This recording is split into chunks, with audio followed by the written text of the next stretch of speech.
Alhamdulillah wassalatu wassalamu ala sayyidina Rasulillah sayyidina Muhammad ibn Abdullah wa ala alihi wa sahbihi wa man wala.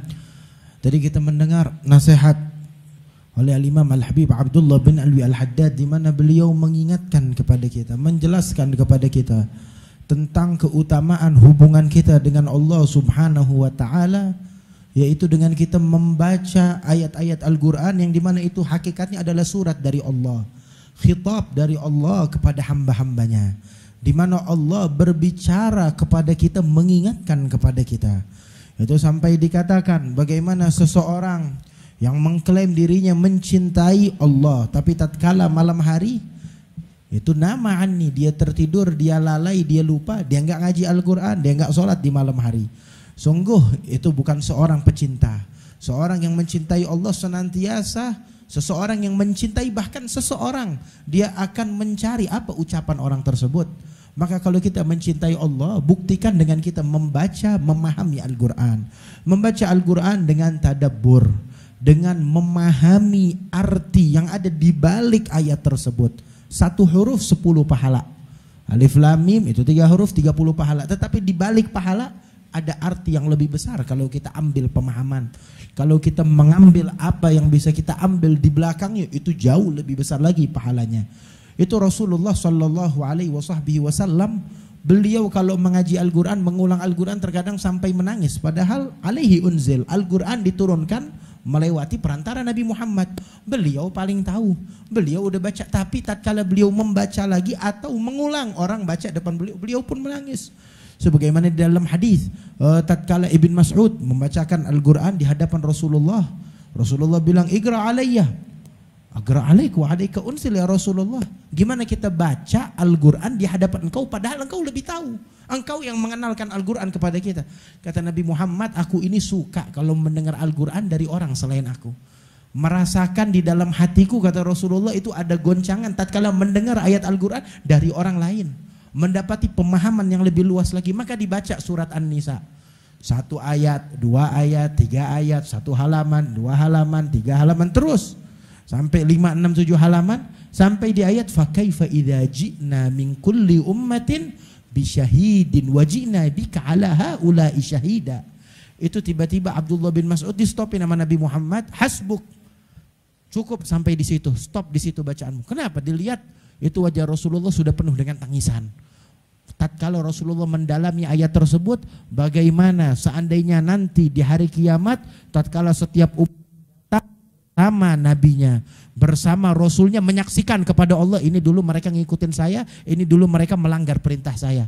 Bagaimana keadaan nanti tatkala umatmu wahai Nabi Muhammad datang bersama engkau dan engkau menyaksikan perbuatan mereka.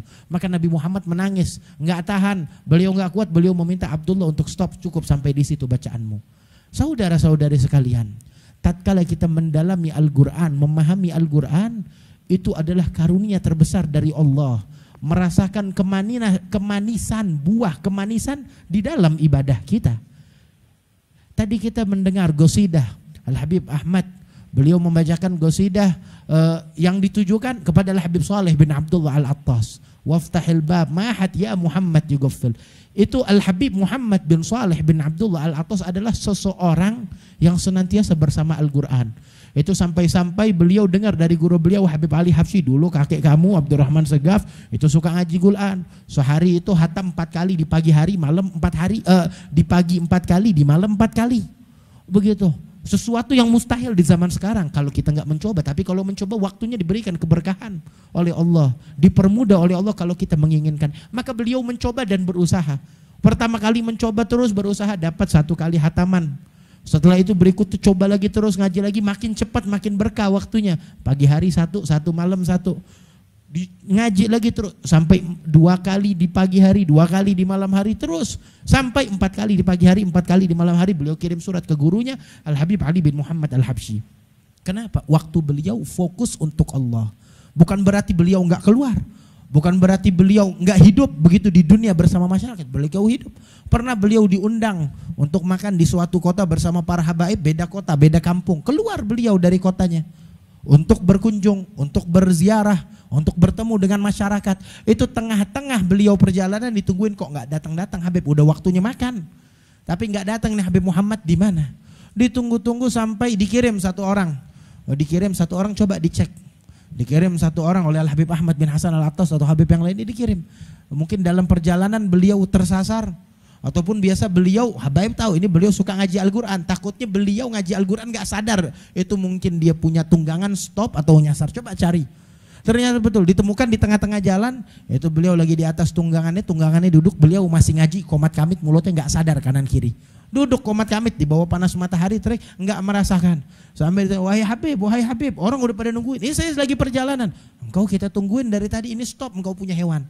Beliau nggak sadar, fokus di dalam berdoa, di dalam mengaji Al-Quran sampai lupa, sampai ingatan beliau tuh dibawa mendalami masuk ke dalam lautan Al-Quran yang sangat luas. Beliau katakan pantas ini onta nggak bisa bangun. Kenapa? Qara'na alaihi minal gauli tsagil. Kita bacakan di atas onta ini dari ucapan-ucapan yang berbobot, yang berat, yang agung. Makanya ini onta nggak bisa berdiri. Ini agung, Al-Quran adalah perkataan ucapan yang berbobot, yang agung. Maka hendaknya kita kalau mengaji Al-Quran penuh dengan adab, dengan akhlak.